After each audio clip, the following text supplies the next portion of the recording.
कि हम गहराई के कायल हैं, रफ्तार के नहीं। लेकिन किसी ने हमारी स्पीड पर उंगली उठाई तो हमने दुनिया की सबसे रफ्तार मिसाइल ब्रह्मोस बना दी। अरे हम वेदों पुराणों की भाषा बोलते हैं। जी हाँ, हम वेदों पुराणों की भाषा बोलते हैं, लेकिन क्वांटम फिजिक्स भी हमको बराबर आता है।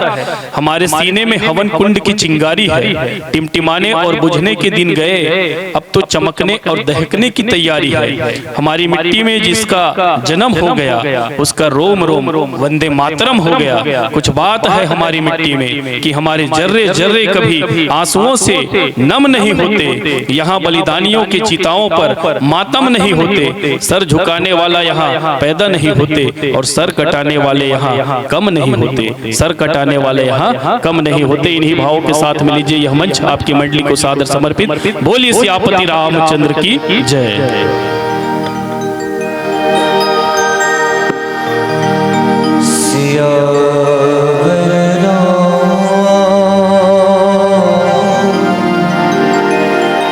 चंद्र शंकर हरि ओम।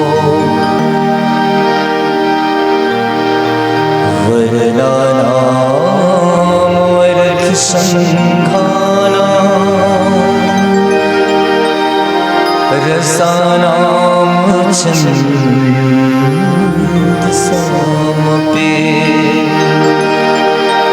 मंगलानां चक्रतारो वंदे वाणी विनायको।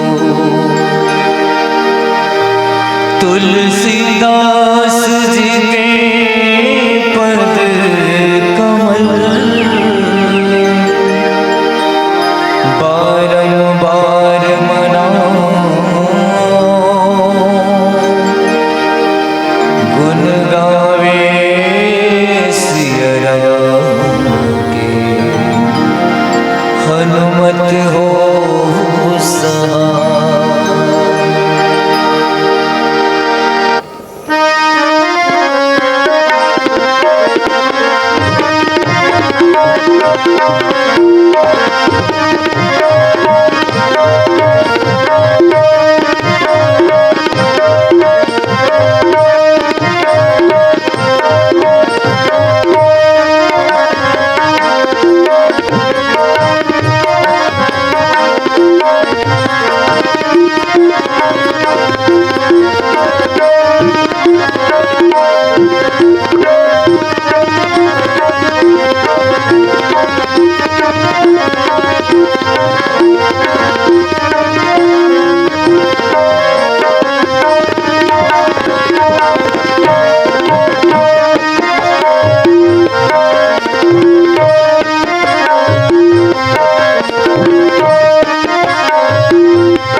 महिमा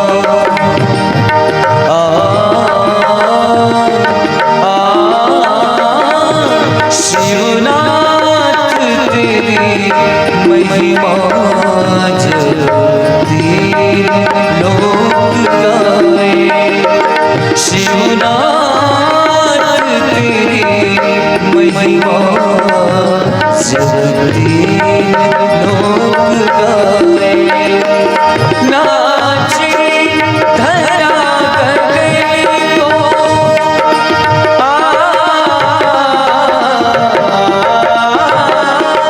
नाचे धरा गगन को झूमे दशों दिशाएं शिवनाथ महिमा जगती लोक गाए शिवनाथ महिमा जगती लोक गाए महिमा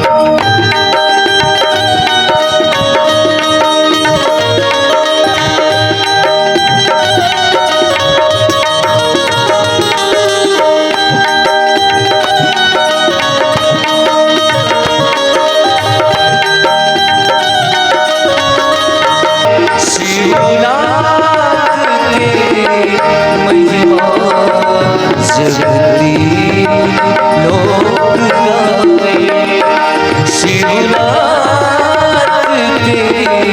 महिमा जगती लोक गाए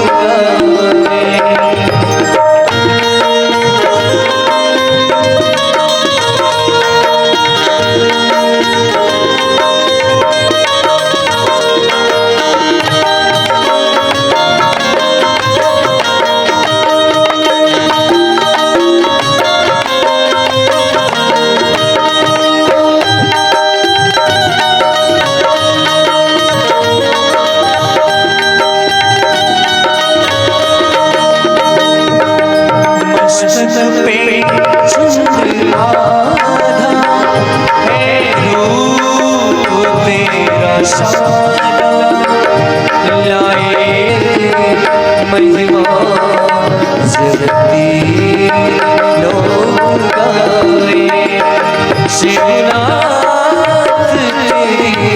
महिमा जगती लोक गाए जगती लोक गाए जगती लोक गाए सिया के चंद्र शंकर हरिओ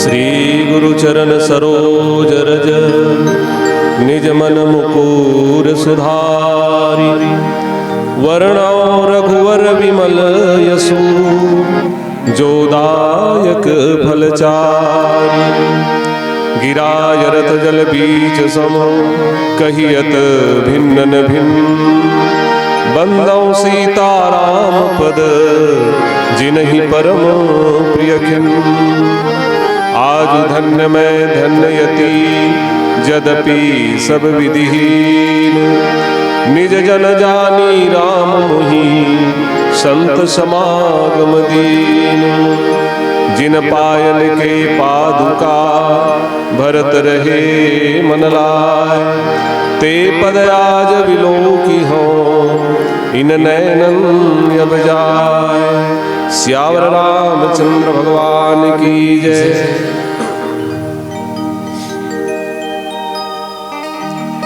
भंडारी टोला के राम दरबार में उपस्थित विभिन्न रूपों में बैठे हुए ज्ञान सब सज्जन वृंद, भक्तिमयी ममतामयी करुणामयी माता और बहनों, प्यारे बच्चों, आदरणीय पोषक महोदय और श्रद्धेय निर्णायक गुरुजनों, इस आयोजन में जिनकी भी प्रत्यक्ष अप्रत्यक्ष रूप से सहभागिता है, आप सभी के चरणों में स्वरांजलि मानस परिवार तुमा कला का सादर प्रणाम है। नूतन वर्ष की हार्दिक शुभकामनाएं हैं। चूंकि हमारा नूतन वर्ष चैत शुक्ल प्रतिपदा है, परंतु व्यवहार में हम अंग्रेजी कैलेंडर को भी प्रयोग में लाते हैं, इसलिए नववर्ष की शुभकामना सबको। और इस नए साल के साथ आपने राम कथा का सत्संग आयोजन किया। आपका यह वर्ष ऐसे ही सत्संग में हो, इसी शुद्धता के साथ आइए मानस के प्रस्तुत प्रसंग में प्रवेश करें। चूंकि भगवान की कथा अनंत है, रस और रहस्य से परिपूर्ण है, इसे कहने में अवश्य त्रुटियां होगी, चाहे भाषा की हो चाहे कथा की हो, आप सभी क्षमा करेंगे। आइए इन्हीं भावों के साथ प्रस्तुत प्रसंग पर चलें। ये विभीषण शरणागति का प्रसंग है। विभीषण ने समझाने की कोशिश किया भैया रावण को कि वो जानकी जी को लौटा दे, इसी में उनके स्वयं का कल्याण है और उनके कुल का कल्याण है। लेकिन रावण ने विभीषण पर लात का प्रहार किया। अब विभीषण ने सोचा कि भैया ने तो मुझे लात मारकर लंका से निकाल दिया, अब मैं जाऊं कहां? लेकिन उसे पता है कि जब संसार की सीमा समाप्त हो जाती है तो प्रभु की सीमा आरंभ होती है। संसार हमारा कभी था नहीं, हमारा अपना था नहीं, ना होगा। व्यवहारिक रूप से हम उसका प्रयोग करते रहते हैं और करना चाहिए, लेकिन अपना आपा तो स्वयं भगवान ही है। विभीषण भगवान के शरण में आते कि नहीं आते, इस पर भी एक प्रश्न है। वो तो लंका में पूजा करते हुए मस्त थे। हरि मंदिर तो भिन्न बना हुआ, भगवान का मंदिर भी बना हुआ है। रावण ने सारी दुनिया में भगवान की पूजा बंद कर दी, लेकिन विभीषण को पूजा से रोका नहीं। इस दृष्टिकोण से विभीषण सचमुच भगवान राम के शरण में आता कि नहीं आता, यह भी प्रश्नवाचक है, विचारणीय है। लेकिन जब रावण ने लात मार दिया तो विभीषण को एहसास हो गया। और याद रखिए, परिजन जब हमसे रूठने लगे, हमें गंभीर बीमारी हो जाए, हमारा देश निकारा हो जाए, तो समझना भगवान की हम पर बहुत बड़ी कृपा है, क्योंकि संभावना बनती है भगवान के द्वार तक जाने की। इसलिए इन गंभीर क्षणों में हम सांत्वना का स्वर न ढूंढें, बल्कि प्रभु चरणों का ही आश्रय लें। प्यास लगती है तो पनघट की याद आती है, लाज लगती है तो घूंघट की याद आती है। अजीब लीला है साथियों जिंदगी की, जवानी ढलती है तो मरघट की याद आती है। और जब दूसरे लोग मारते हैं तो अपनों की याद आती है, और अपने जब मारते हैं तो भगवान की याद आती है। विभीषण वहां से निकले और भगवान राम के शरण में चले आए। अभी मार्ग में है। मार्ग में आते आते उन्होंने 6 पात्रों को याद किया।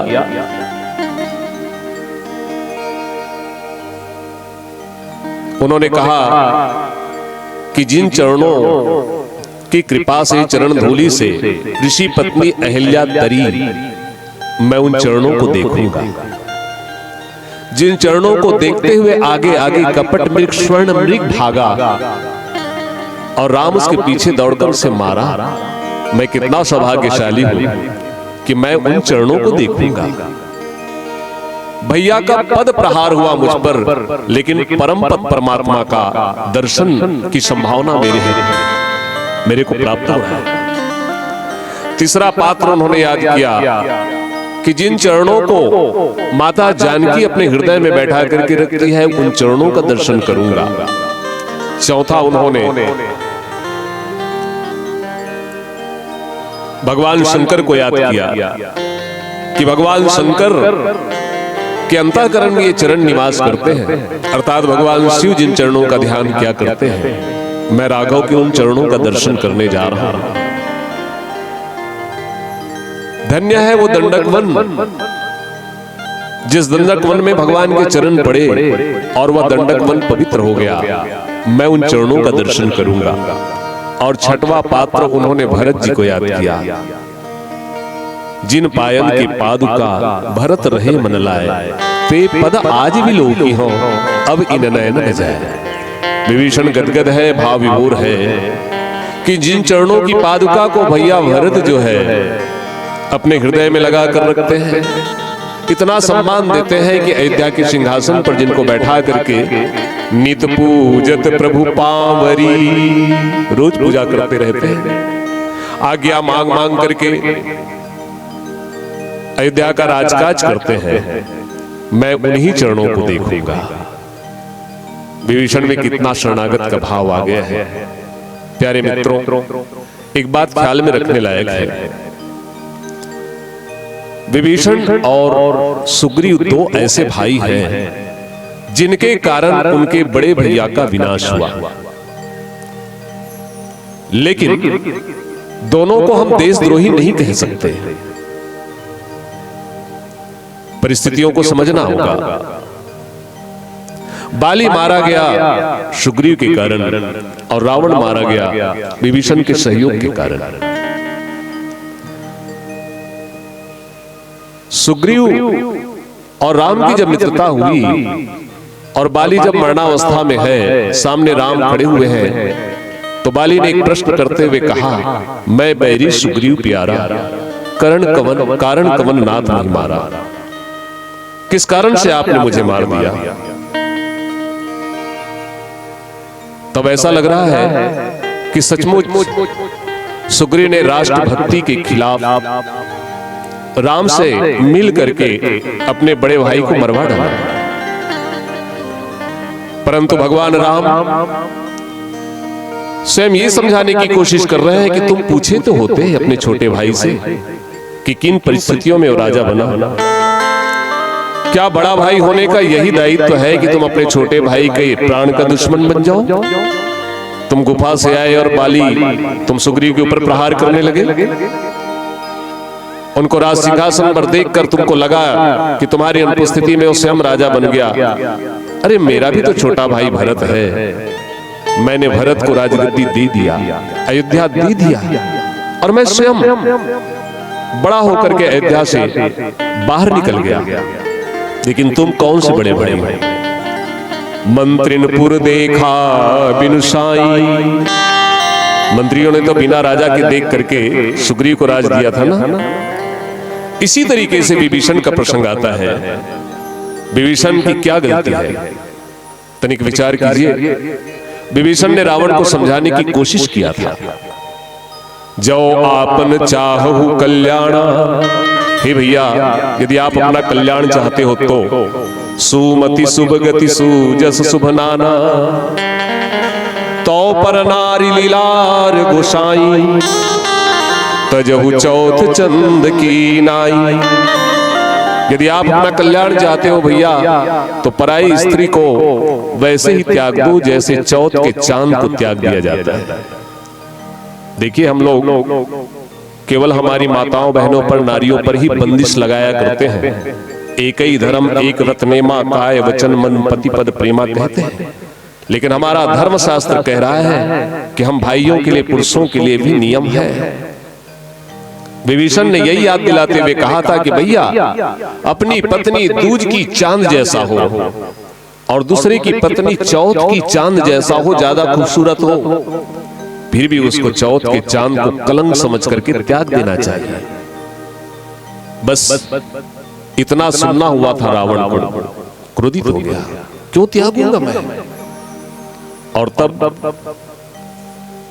विभीषण ने एक बात और कही, नाथ राम नहीं भुवनेश्वर काला, तात राम नहीं नर भूपाला, भुवनेश्वर कालहू कर काला।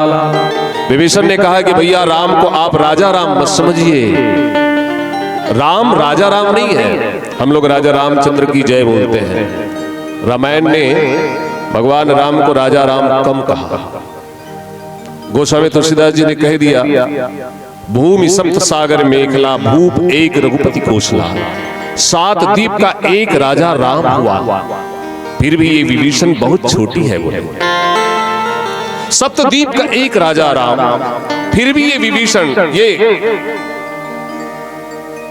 पद बहुत छोटा है, क्योंकि राम संपूर्ण चराचर के मालिक है, परमात्मा राम है। इसलिए विभीषण ने राजा राम नहीं कहा, वो कालों के काल महाकाल परमात्मा का वो है राम, इसको नर मत समझो। और विभीषण ने आगे समझाते हुए कहा कि सीता काल रात्रि है, काल रात्रि निशिचर कुल केरी, तेहि सीता पर प्रीति घनेरी। क्षमा करना, सीता जी तो भक्ति है, सानुज सी समेत प्रभु राजत परन कुटीर, लेकिन विभीषण ने सीता के लिए क्या प्रयोग किया? काल रात्रि निश्चर कुल केरी। अवश्य सीता भक्ति देवी है, सबके लिए कल्याणमयी है, लेकिन जिस दृष्टि से तुम अपहरण करके लाए हो, तो सीता यहाँ पर माँ के रूप में नहीं आई, बल्कि तुम्हारे लिए काल रात्रि बनकर आई है, तुमको नष्ट कर देगी वो, सावधान हो जाओ। भलाई इसी में है कि तुम जानकी जी को लौटा दो। विभीषण की इन्हीं कुछ बातों को सुनकर रावण नाराज हुआ और कहा कि पामर तो मुझे हाथ जोड़ने के लिए कहता है उस मनुष्य के सामने, जिसको यह भी नहीं मालूम कि सृष्टि में स्वर्ण मृग संभव है कि नहीं, जो एक नकली मृग के पीछे भागता रहा, जो अपनी पत्नी की रक्षा नहीं कर सकता, पिता ने जिसको अयोग्य समझ करके अपने राज्य से निकाल दिया, वो राम को भगवान कहते हैं। वो मनुष्य है और मनुष्य में भी अल्पज्ञ है। रावण अपने अहंकार से राम तत्व को स्वीकार नहीं किया और उल्टे विभीषण के ऊपर चरण प्रहार कर दिया। अस कहि किन्हे सी चरण प्रहारा, अनुज गहे पद बार ही बारा। जब विभीषण के ऊपर लात का प्रहार किया, धन्य है विभीषण को। विभीषण उसके बाद भी रावण के चरणों में गिर गए। तुम पितु सरीस भले ही मोहि मारा, आप मेरे लिए पिता तुल्य हैं। देखो छोटा भाई का आदर्श देखिए इस रामचरितमानस में। विभीषण कह रहा है कि भैया आप मुझसे बड़े हैं इसलिए पिता तुल्य हैं। तुम पितु सरीस भले ही मोहि मारा, राम भजे हितनाथ तुम्हारा। फिर भी मैं आपको समझा रहा हूं, राम को भजने में ही आपका कल्याण है, आप भजो उसको, राम को। ये विभीषण कह रहे हैं। विभीषण के अंदर संतत्व है, लेकिन इस दुनिया की यही स्थिति रही है कि सदा सीधे साधे और संत लोग ही सताए जाते हैं। वो मैथिली शरण गुप्त की 4 पंक्ति याद आती है। बलिदान कभी सिंहों का न होते सुना, सदा बकरे ही बलिवेदी पर लाए गए। वृक्ष टेढ़े आज भी खड़े हैं, अक्सर सीधे प्यारे चलाए गए। बलवानों का कभी बाल भी बांका न हुआ, अक्सर सीधे साधे ही सताए गए। ये दुनिया का रिवाज रहा है। विभीषण जैसे संत को लात पड़ी, लेकिन ये माया का लात पड़ा और परमपिता परमात्मा का वह पद, जिस पद को पाने के लिए जन्म जन्म मुनियतन करा ही, अंत राम कही आवत नाही, वो पद की यात्रा विभीषण करते हैं। विभीषण ने कहा भैया कल का इतिहास लिख सकता है कि विभीषण भ्राता द्रोही है, परंतु आज सभा में मैं ऐलान करता हूं कि तुम्हारी सभा काल की वशीभूत हो चुकी है। और इसलिए जब आप मेरा देश निकाला कर रहे हो, तो अब मुझे चयन करना है कि मेरा कल्याण किसमें है। इसलिए अब मैं स्वतंत्र हूं कि किस पक्ष को मैं वर्ण करूं। राम सत्य संकल्प प्रभु सभा काल वस्तोरी, मैं रघुवीर शरण अब जाऊं देहु जनी खोरी। विभीषण ने स्पष्ट कर दिया कि राम सत्य संकल्प है। उन्होंने पहले ही संकल्प कर रखा है कि निश्चरहीन मही करो भूज उठाई प्रण किन, और इस प्रण के बाद उनको सुग्रीव मिले और सुग्रीव से मिलकर के बाली का नाश कर दिया, क्योंकि बाली राक्षस नहीं थे, लेकिन मां नहीं, मात पिता नहीं, देवा साधु सन करवावे सेवा, जिनके यह आचरण भवानी जानु निश्चर समते प्राणी, और अनुज वधु भगनी सुत नारी, सुन सट कन्या सम ये चारी, इन्हीं विलोकई कुदृष्टि विलोकई जोई, ताहि बदे कुछ पाप न होई। इस परिभाषा के अनुसार बाली राक्षस की परिभाषा परिधि में आ गया और भगवान ने उसको धनुष से नष्ट कर दिया।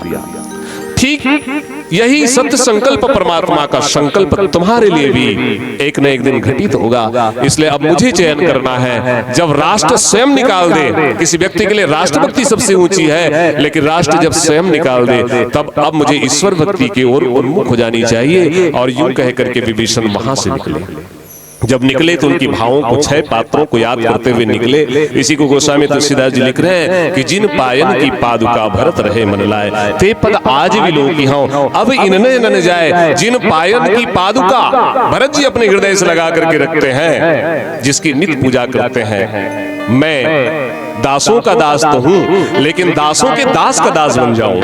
कितना सुंदर भाव है। क्योंकि भरत जी भगवान राम के पादुका की सेवा करते हैं। भगवान राम के पद के सेवक पादुका हुए और पादुका के सेवक भरत जी हुए। हम भगवान के दास हो जाएं, इसमें हमारा कल्याण है, लेकिन उनके दासों के भी दास हो जाएं।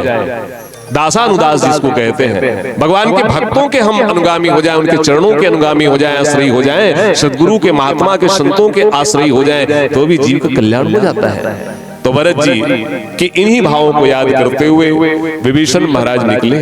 एक बात याद रखिएगा, यह देश पराक्रम का देश कम है, बल्कि पादुका का देश है, परिक्रमा का देश है।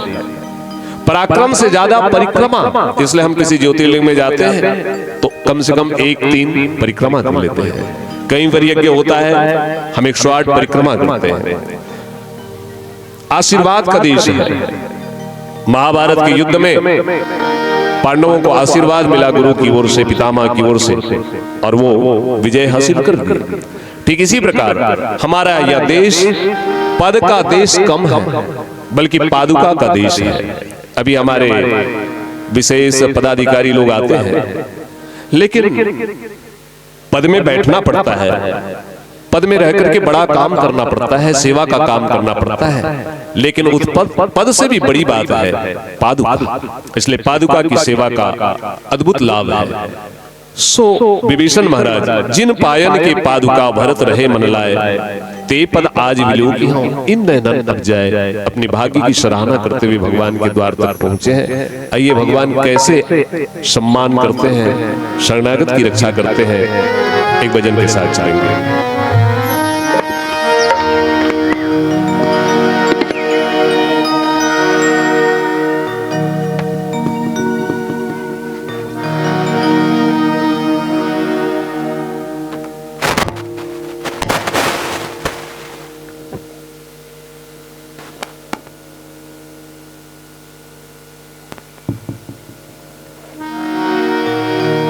लखन सिया रामचंद्र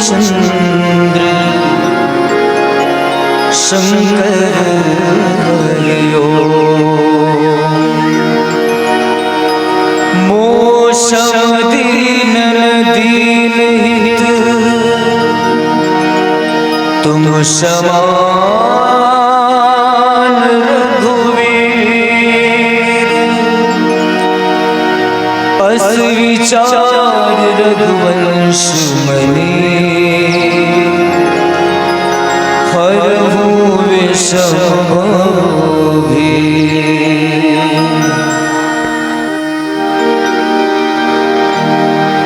यह बिनती रघुवीर गोसाई यह बिनती रघुवीर गोसाई यह बिनती रघुवीर गोसाई यह बिनती रघुवीर गोसाई और आस विश्वास भरोसो और आस विश्वास भरोसो हरो जीव जलताए यह बिनती रघुवीर गोसाई यह बिनती रघुवीर गोसाई और आस विश्वास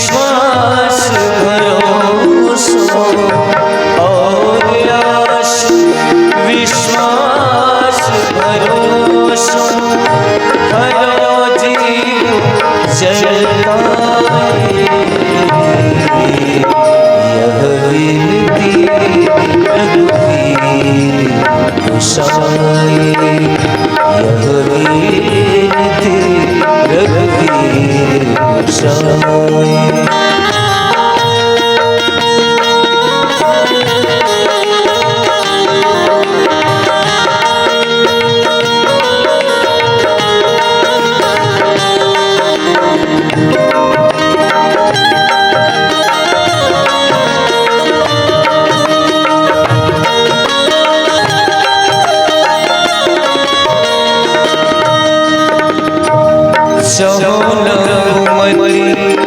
सुगति संपत्ति कछु रिद्धि सिद्धि विपुल बड़ाई। सहोन कुमति सुगति संपत्ति कछु रिद्धि सिद्धि विपुल बड़ाई।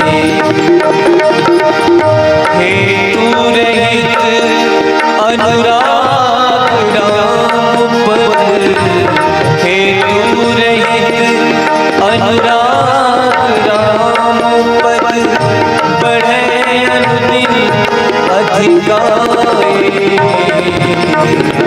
यह विनती रघुवीर गोसाई यह विनती रघुवीर गोसाई। और आस विश्वास भरोसा, और आस विश्वास भरोसा, हरो जीव जड़ताए। यह रघुवीर गोसाई यह विनती रघुवीर गोसाई।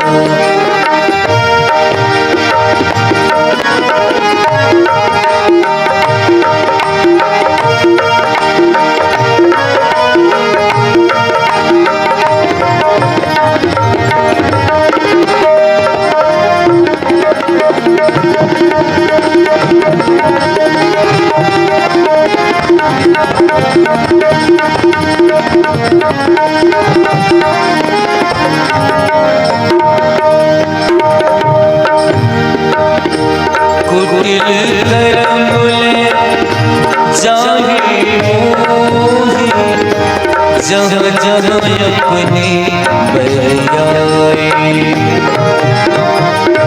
कुटिल करमुले आहि मोहि, जहाँ जहाँ अपनी बरियाई।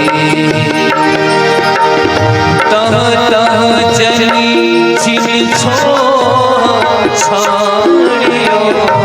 तहाँ तहाँ चली छिन छाड़ियो, कमठ अंड की नाई।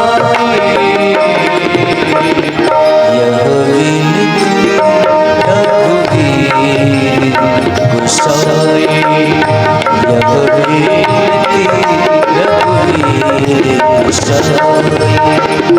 और आस विश्वास भरोसा, और आस विश्वास भरोसा, हरो जीव जड़ताए। यह विनती रघुवीर गोसाई यह विनती रघुवीर गोसाई यह विनती रघुवीर गोसाई। सियावर रामचंद्र की जय। विभीषण महाराज लंका से निकले। गोस्वामी तुलसीदास जी विनय पत्रिका में लिखते हैं, जाके प्रिय न राम वैदेही, तजिए कोटि बैरी समझदपि परम स्नेही। जिसको राम और सीता प्रिय नहीं है, चाहे वो कितना भी प्रिय पात्र क्यों ना हो, उसे त्याग देना चाहिए। उदाहरण है, भैया भरत ने माता कैकेयी का त्याग कर दिया, प्रहलाद ने अपने पिता हिरण्यकश्यप का त्याग कर दिया, स्वयं विभीषण ने अपने भैया रावण का त्याग कर दिया, लंका का त्याग कर दिया, और इस विश्वास से चले आए हैं कि दुनिया का सारा द्वार जब बंद हो जाता है तो एक द्वार खुला होता है, और वो द्वार परमात्मा का द्वार है। इस संसार को हम अपना मानकर जीते रहते हैं, लेकिन समय आने पर बारी बारी सब कुछ छूट जाता है। जीव अकेला आया है और अकेला ही जाता है। अवश्य जब तक हम संसार में है, कर्तव्य भाव से कर्म तो करना पड़ेगा, कर्तव्य निभाना पड़ेगा, लेकिन हमें ख्याल रहना चाहिए कि हमारा परम लक्ष्य परमात्मा ही है। हम धोखे में ना रहें। आज विभीषण को देखो, जिस भाई को रावण को वो अपना भाई मानकर चल रहा था, मोह दशमौलि तद्भ्रात अहंकार पाकारी जीत काम विश्राम हारी, इस प्रवृत्ति की लंका में मोह रूपी रावण राजा बन बैठा है। जीव रूपी विभीषण छटपटा रहा है, धोखे से मोह रूपी रावण राजा बना है, लेकिन इस प्रवृत्ति की लंका का राजा, इस देह का राजा तो आत्मा को ही होना चाहिए, जीव को ही होना चाहिए। लेकिन विभीषण परेशान था। पर हाँ, लंका से निकलने के बाद विभीषण जहां तहां नहीं गया। जैसे हम और आप संसार में परेशान हो जाते हैं तो कभी रेल की पटरी में सो जाते हैं, कभी फांसी के फंदे पर झूल जाते हैं, कभी शराब का आश्रय लेने लगते हैं, कभी गलत लोगों के संग में पड़ करके ना जाने हम क्या क्या करते हैं। विभीषण को मालूम है कि सर्वश्रेष्ठ रास्ता होगा प्रभु के चरणों में शरण में चला जाए। इसलिए भगवान के पास आए, क्योंकि हनुमान जी महाराज जब लंका गए तो विभीषण से मुलाकात हुई। विभीषण ने पूछा था, हे तात, क्या राम जी मुझ पर कृपा करेंगे? सुनहु पवन सुत रहनि हमारी, जिमि दशरथ मह जीव विचारी। और तब हनुमान ने कहा था, कहूँ कवन मैं परम कुलीना, कपि चंचल सविधिहीना। जब मुझ पर कृपा कर सकते तो तुम पर क्यों नहीं करेंगे? और इसीलिए विभीषण भगवान राम के शरण में आए। आने के बाद उन्होंने यही कहा, श्रवण सुजस सुनि आयो प्रभु भंजन भवभीर। मैं तो आपका यश सुनकर आया हूँ, क्योंकि आप शरणागत की रक्षक हैं। विभीषण भगवान राम के शरण में आए तो कठिन परीक्षा उनकी हो रही है। बानरों ने उसको गेट पर बांध दिया। भगवान राम के पास जाकर के कहा गया कि आवा मिलन दशानन भाई, दशानन का भाई मिलने आया है प्रभु। भगवान ने कहा, ससम्मान ले आओ।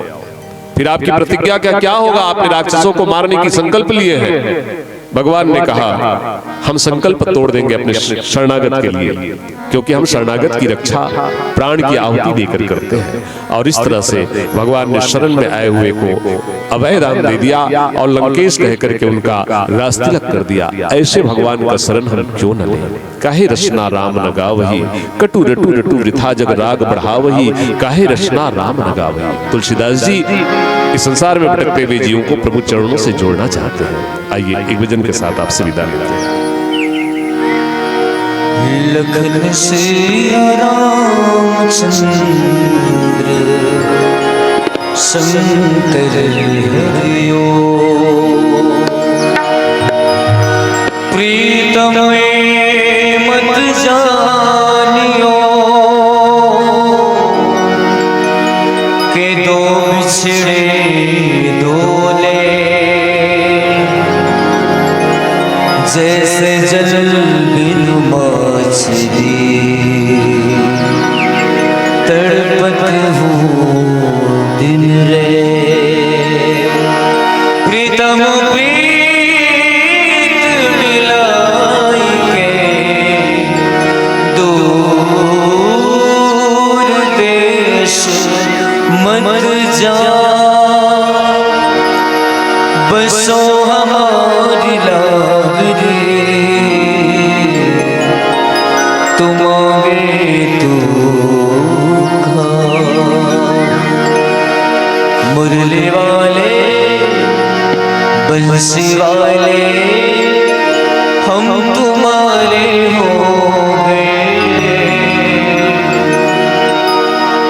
मुरली वाले बंसी वाले हम तुम्हारे हो गए।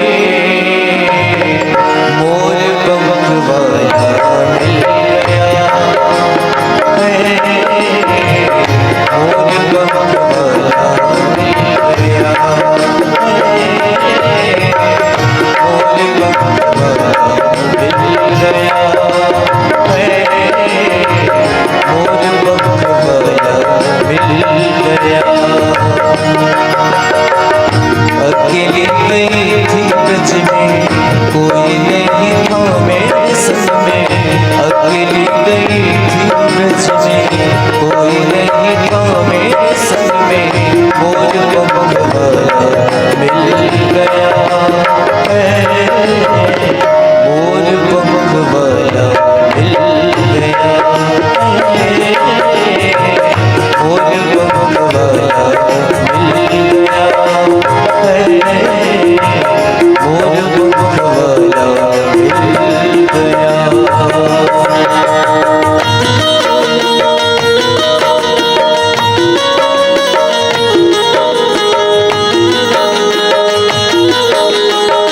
बंसी बजा के सैन चुराया, सैन चला के नींद चुराए। बंसी बजा के सैन चुराया, सैन चुरा के लगिया शबीर मन में गई थी मैं वृंदावन में। लगिया शबीर मन में गई थी मैं वृंदावन में। बांसुरी वाला मिल गया है, मोर पंख वाला मिल गया है, मोर पंख वाला मिल गया है, मोर पंख वाला मिल गया। मुरली वाले बंसी वाले हम तुम्हारे हो गए। मुरली वाले बंसी वाले हम तुम्हारे हो गए। मोर पंख वाला मिल गया है, मोर पंख वाला मिल गया है, मोर पंख वाला मिल गया है, मोर पंख वाला मिल गया।